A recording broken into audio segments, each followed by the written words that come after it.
Good morning, everybody. Welcome back to our RC Fungible Token series.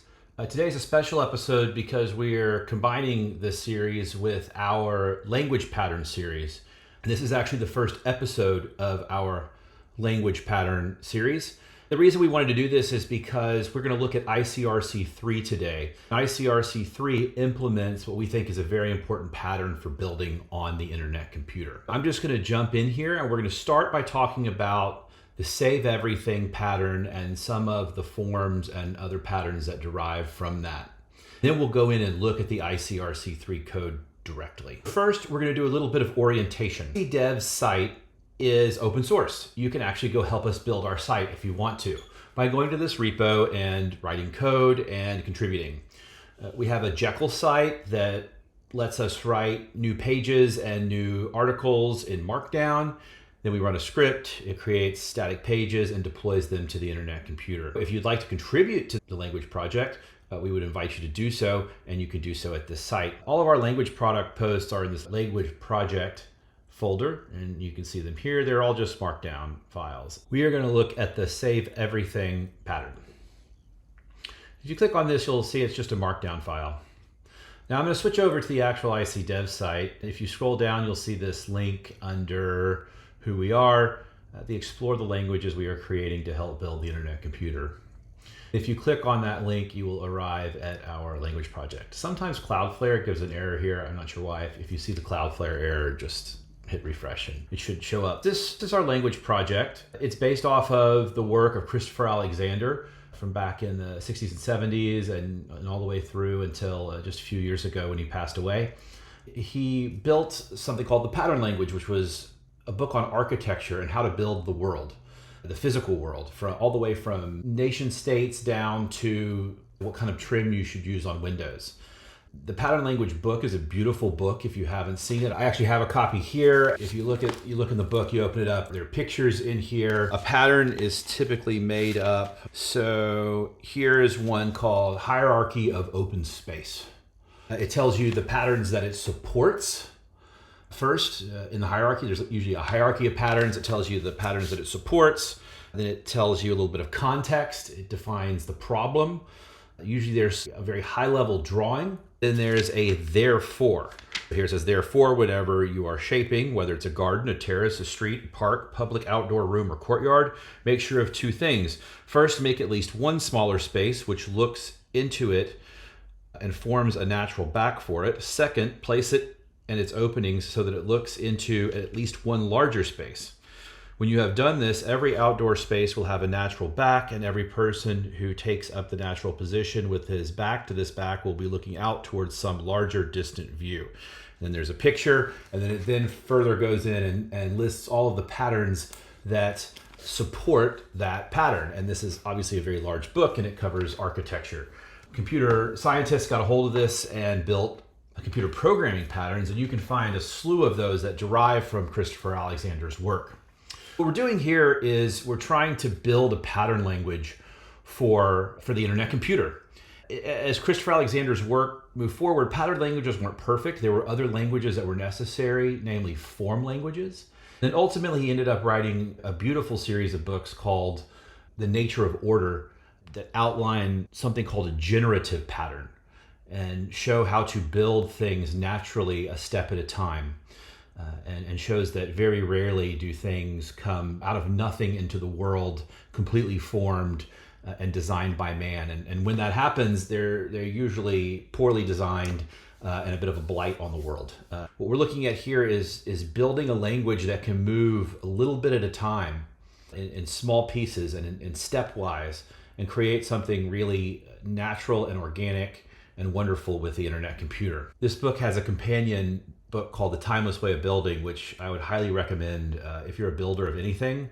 It's a book that can be a bit dangerous because it may change the way that you build things and change the way that you approach building systems to a significant degree. Here we define network levels. We haven't written some of these yet. There are application level forms. We have our form language where eventually people will be able to come here, and if they want to know, hey, what are all the pieces of the internet computer?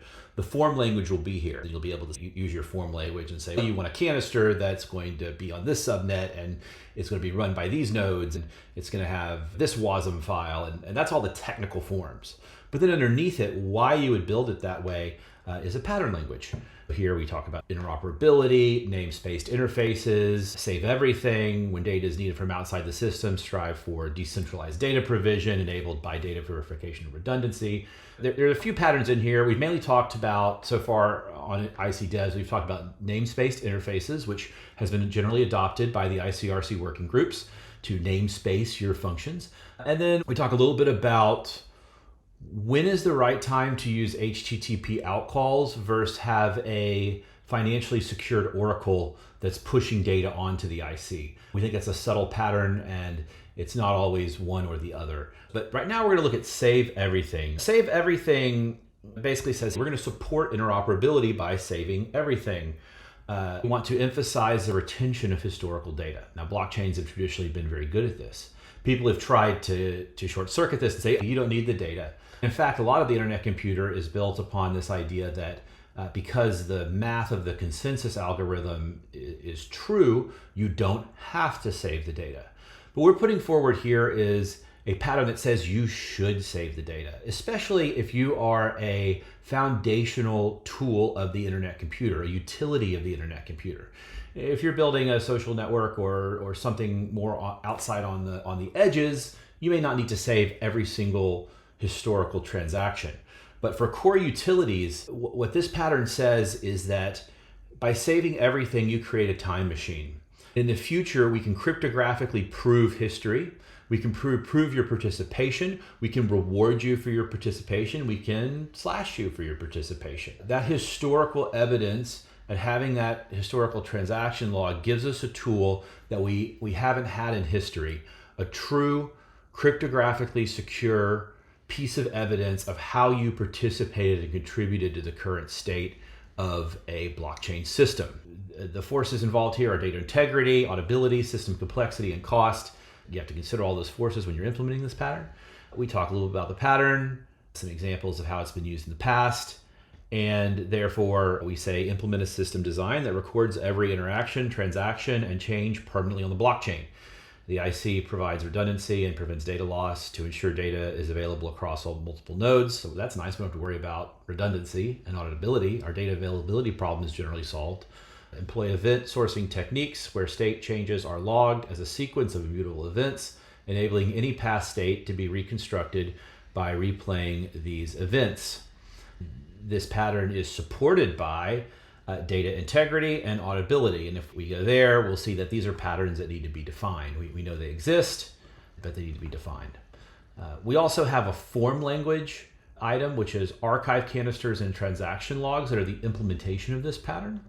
If we look at archive canisters, we see this is a form language. It's a similar pattern, but it basically says you want to move your data off onto archive canisters. In the future, there'll be a pattern that talks about subnet sizing. Transaction logs can likely be moved to smaller subnets. We don't need to necessarily keep them on 13-node subnets. Hopefully moving them to 4-node subnets that are geographically distributed will provide enough redundancy and lower the cost of keeping transaction logs around so that it will make even more sense to do so. And then also, we have some resources here. We link to a Motoko library that automatically creates the archive canisters. If you know the link to the Rust canisters that do that, you're welcome to go provide a pull request and link those resources here as well. And then transaction logs is another form that just talks about what a transaction log is. The transaction logs, we spent a lot of time designing them for the internet computer. Certainly I wish they'd been in place on day one. They would have made things a lot easier, and it would have been a lot easier to communicate to the blockchain community how the internet computer was a blockchain if we had and encouraged every application that was being built to have a blockchain. The internet computer really is a blockchain of blockchains. We believe that every canister should have its own transaction log that would allow you to recreate the state from Genesis to where it is today based just off of the blockchain. We still have some infrastructure pieces that need to be put in place. Things like being able to register your public WASM so that people who want to can download your WASM and replay that transaction log in a true way. We don't have that yet. There's some ICRC3 events that we probably need to define, like upgrades that specify that you're moving from one WASM to another and at what time that occurred and all those fun things as part of the transaction log. Those will be coming in future ICRCs, but the beginning is there, and I encourage everyone to start looking at those pieces. What are those pieces? Well, we have ICRC3. If you go to Dfinity's ICRC-1 repo and click on standards, you'll find the ICRC3 standard that was just accepted by the NNS.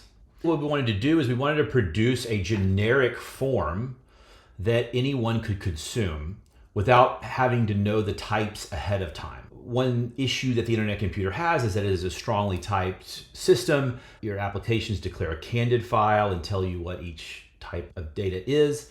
And so the first blockchain was strongly typed to the ICP ledger and had transactions and mint, burn, transfer were the types. Well, when you want to add ICRC7, it's not always going to match mint, burn, and transfer. There are other things that you want to do. You may want to update your NFT. We switched to a more extensible format for our log, and it's just like a blockchain, right? Each block passes a p hash or a parent hash to the next block, and that parent hash is included.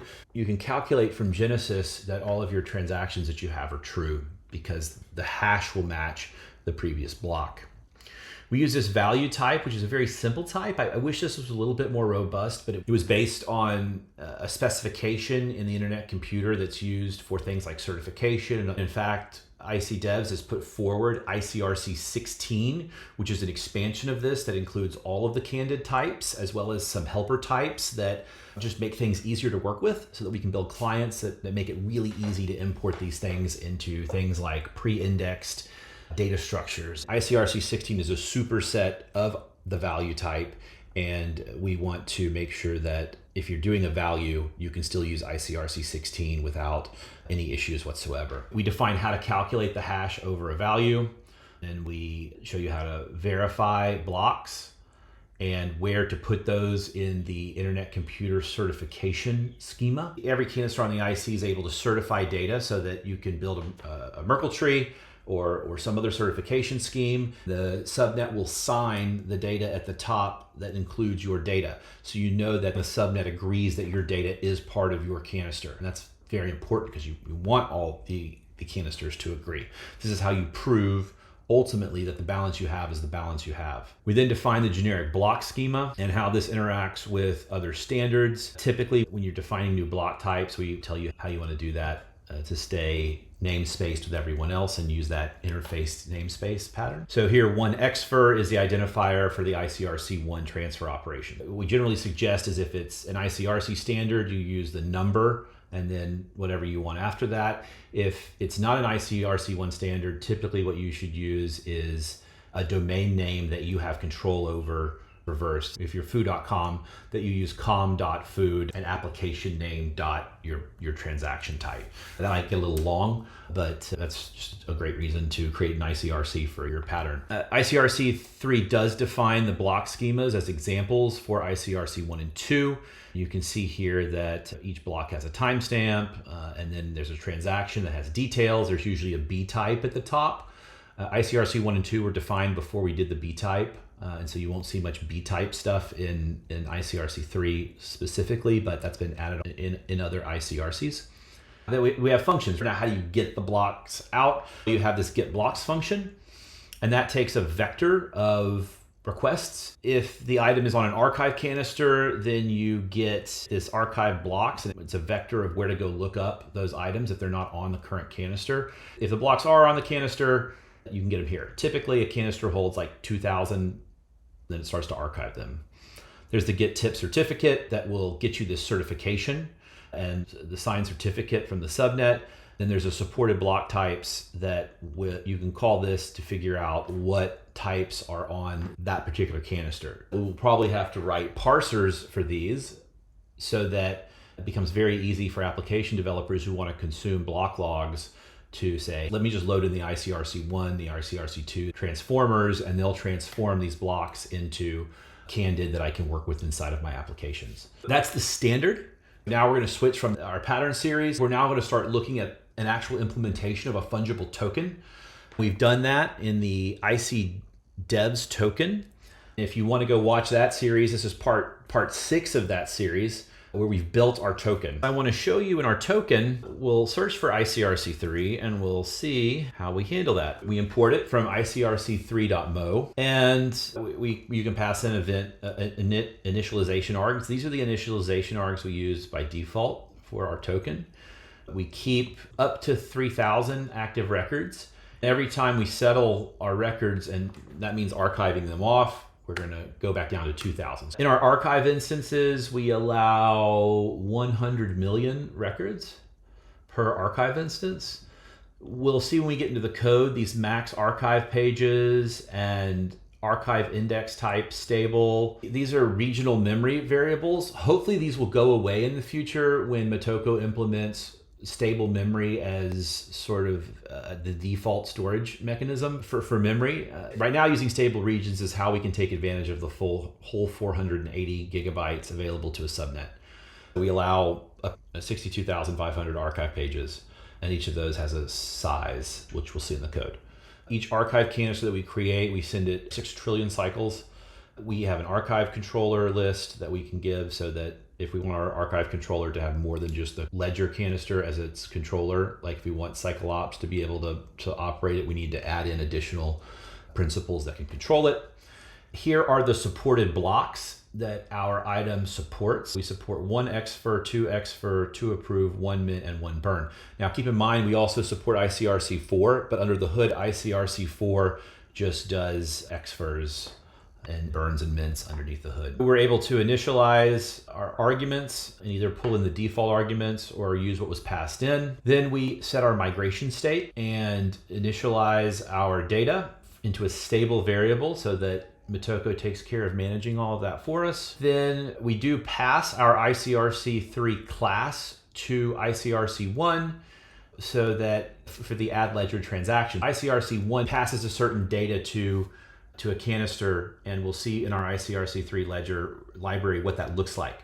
This is how ICRC1 knows to use an ICRC3 ledger. Is we set this function and it creates the blockchain for us and takes care of all the archiving and certification for ICRC1 so that ICRC1 doesn't have to worry about it. And then ICRC2 uses ICRC1 and ICRC4 uses ICRC1, so on and so forth. Here's where we set up our class and get our current state, get our environment. The ICRC3 environment, you pass in a function to update certification and to get your certification store.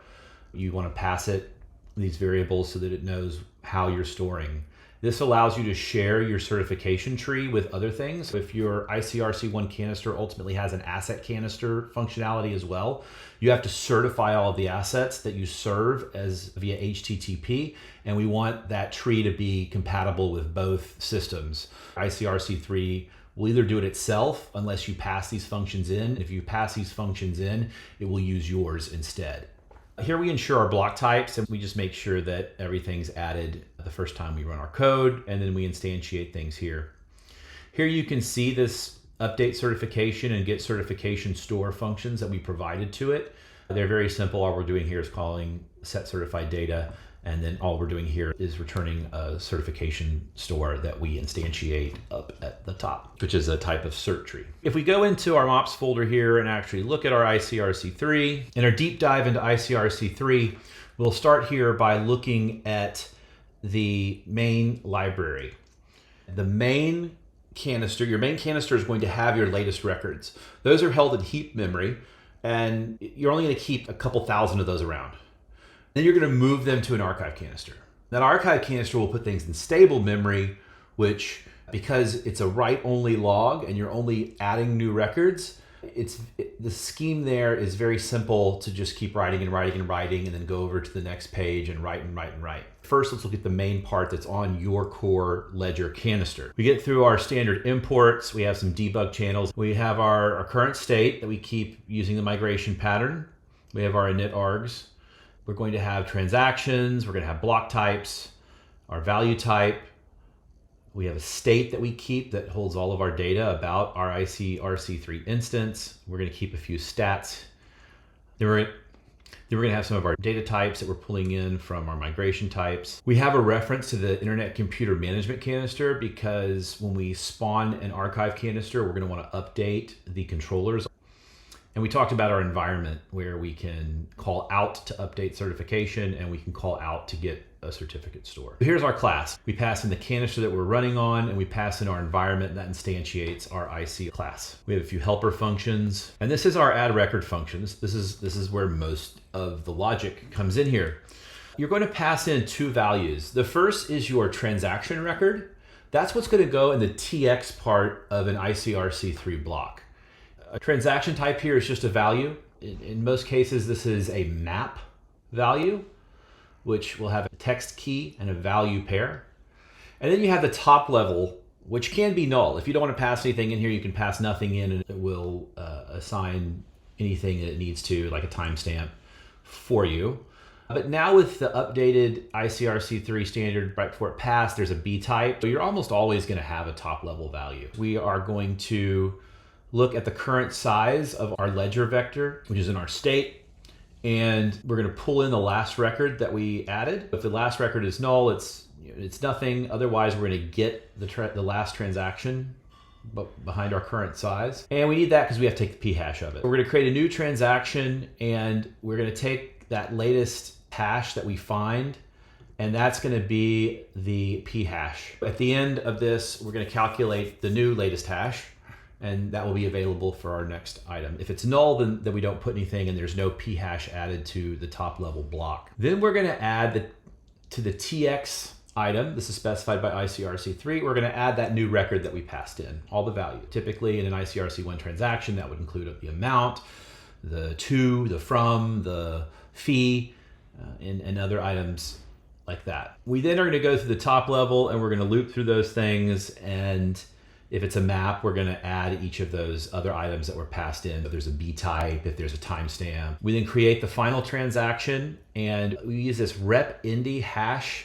library that takes a value type and will calculate a representational independent hash.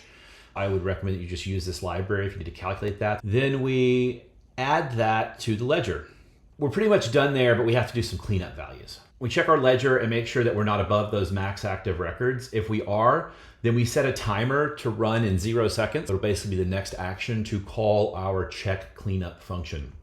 Then we have to certify. We look at our environment, and if we find that we have an environment and that we have a certificate store and a latest hash, we're going to put the last block index in, whatever our last index was, and our latest hash. These are defined by ICRC3 as what needs to be in the tree. We set the certified data. If we find an updated certification, that means something outside of the system wants to know about certification updates, we pass that information to the update certification. And we return back that state last index, which is the item that we just added. If it was our 99th item, our index is probably gonna be 98 because it's 0 based. That's typically our transaction index. Archives is a query function that you use to pull back all of the archives. And we just loop through each principal in the transaction range and we add those to the collection and then return back the collection. Get tip certificate, we'll look at that certificate and pull back the block witness for our latest index and our hash. It'll merge those two witnesses together, get the certificate from the canister and return those. You can only return back a certificate in a query call. There's no way to return a certificate in a update call. This get tip function returns basically the same data, except that we're returning back the witness, the block hash, and the block index without the certificate. If you need to get that data from another canister to verify something, this allows you to create an update call that will do that and give you the data that you can calculate over, even if it's not certified. If you're doing an update call, it's going to come back certified anyway because it was an update call. Update controllers is a private function here, and this, as we mentioned, looks through that list of controllers that you passed it and will update the settings of any archive canister so that you can add additional controllers to that canister. Here we can add additional supported blocks using the update supported block function. Checking cleanup will check the max active records. It'll set cleaning to true so that we don't clean twice at the same time. It checks the archive and checks to make sure that we have available capacity in that archive for the number of archive items that we have. The first thing we do is if there are no archive canisters and we're needing to do this, we've got to add those cycles, this 6 trillion cycles, and we're going to instantiate a new archive with these settings and then update the controllers once it's created. If we have an archive, then we just use the last archive and check that we are not greater than or equal to the max records. If we are, then we create a new archive. And if we're not, then we check the capacity and we're going to update that capacity. Ultimately, that leaves us with an archive canister, and we're going to determine the number of items to archive. We are going to calculate that array here. We call the append transaction function on the archive, sending it the items to be archived. If that is successful, we then remove the archived items from our current ledger and set cleaning to false. The stats function lets us return some information about our ICRC3, and then we can also return supported block types. This is the get blocks function, and so what this will do is it'll look at the requests, which is usually a vector of different requests. Then it goes through and finds the items. If they're not on this canister, it knows in its archive index where they are, and it will add those archives here to the results. And then you return back the length of the log, the certificate, the number of blocks, where the archive blocks are, and all of that information, and what args to use and what callback to use. That's the core library. We do have the service definition over here, if you need that to include. We have a few helper functions here. They get an item out of a map. And then we have our archive. It's an actor, and it takes certain init args. It stores items in this SW object. SW is a stable write-only library, which you can find actually on my GitHub page. If you want to go into detail, this is alpha only, not validated. So we need to do some validation. If you'd like to volunteer to validate this and run some tests on it and see exactly how much you can store, that would be great. This gives detail on how that works. A lot of this code was derived from a library that Matthew Hammer wrote. I forked it and made some more opinionated choices. And if we look in this, you'll see that really what's happening is we're storing data in regions, and they're either stable regions or typed regions. The difference between write typed and read typed and write and read is that write typed will let you provide a natural number that allows you to store up to, I think, 16 bytes worth of different types. And when you read the type back out, it will confirm the type of the variable that you wrote. So if you have multiple types in your class and you want to use this stable write only, you could do that, and then you could use toCandid and fromCandid to cast them back and forth. In our instance, we just use write and read because we're always writing the value type, and we know that, so we don't have to decipher between different types. If you have a situation where you know you're writing data only and you're never replacing that data or deleting that data, this is a great library to do that with. It lets you use a massive amount of stable memory. Our archive has the append transaction function, which will take in an array of transactions, which is just the ICRC3 value type, and it will loop through each one and write the blob to the memory. If at the end we're over the number of max records, we'll return back a full, otherwise we'll return okay. We have a get transaction function that will get an individual item. It goes in and looks at the stable memory, checks that it's there, and reads the memory from the target index. It does keep something in heap, which is an index that this item was written at this point inside of this stable memory region.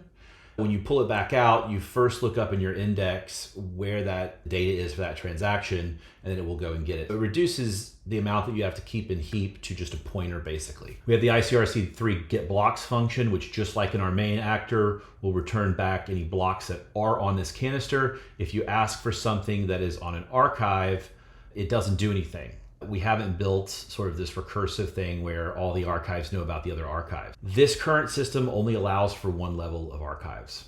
That should be sufficient for very large systems. We're able to get remaining capacity, we're able to deposit cycles and get our cycle balance as well. And that's the basics of ICRC3. We've tried to wrap the ability to build a blockchain for your service into a very simple library.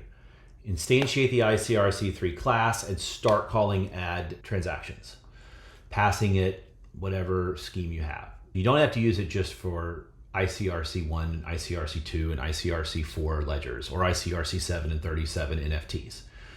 Whatever your service is that you're building on the internet computer. And this goes back to what we talked about in our pattern, and I'll emphasize it again. I highly suggest that you save everything. Now, are there applications where you don't need to save everything? Yes, and even Ethereum has added in its latest instantiation these blobs that eventually go away. But when you have data that goes away and you don't have a data availability solution in place, you lose an extraordinarily unique proposition of blockchain, which is that you can replay it and you can prove provenance and you can prove effectiveness. In a lot of the other stuff that I've done, I've tried to make this evident and tried to extend this property through. In the future, especially with AIs, there is going to be an intense need for data. Blockchains are the richest and most verifiable data sources that we have. They're cryptographically secure and they can be proven that Bob did X 3 years ago. Therefore, today, let's do this thing that we didn't think of 3 years ago we could do, but now we know we want to do. Let's do this and reward Bob. If you don't record everything, you eliminate the ability for those systems to spring into life in the future that annotate and permissionlessly enhance your data. They're impossible to predict. But saving your data, saving everything, will make sure that they can. I predict that if you're building a useful service, it is highly likely that a use for that data will emerge that will more than cover the cost of storing that data. Now, there are still some storage variables to work out on the internet computer, but I think there are definitely solutions that provide for very cheap long-term storage of your transaction logs in a way that other contracts can compute over them and make decisions and build permissionless third-party systems that leverage your data and make your data more valuable. That is where our blockchains go exponential, is when other people use our data to make our data more valuable. If you're not saving it, that can't happen. So I'd encourage you to use ICRC3. It's super easy to implement into your Motoko contracts, and I believe that there are probably Rust libraries out there that can be extracted and made extremely easy to use in your Rust contracts as well. I'd love to see an ASIL implementation and all of those things. If you'd like to build those, reach out to us at ICDevs. We can help you walk through a grant process, help build those. Let's make this a common practice on the internet computer. So when people ask us, how is the internet computer a blockchain? The answer is easy and obvious. And we can say, go look at this transaction log, and it'll show you how this service executed over the last 3 years and produced real value. Now, this series will continue because there's some very important things that we've forgotten to do. We haven't tested our ICDV token. We're doing that in production right now, and it seems to be working, and that's great. But what we want to do when we build something like this is we want to make sure that our mechanisms work the way we expect them to work. We'll be building some new features and writing tests for them to make sure that they work the way we expect them to work. Thanks for the time that you spent watching this.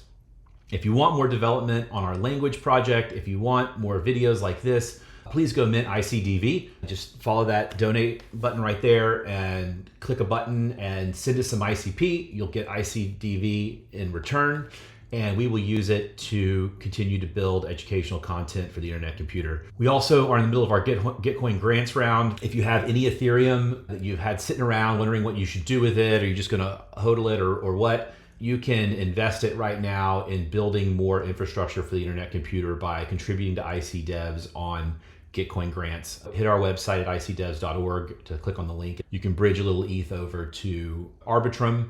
It takes less than 10 minutes, and donate it to ICDevs. Every additional individual contributor we have helps us with our quadratic matching. What we're trying to do is build a Motoko EVM.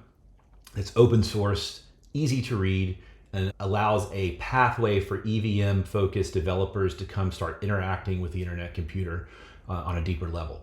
Thank you to everybody who's contributed to that so far. Please go check it out. Thanks.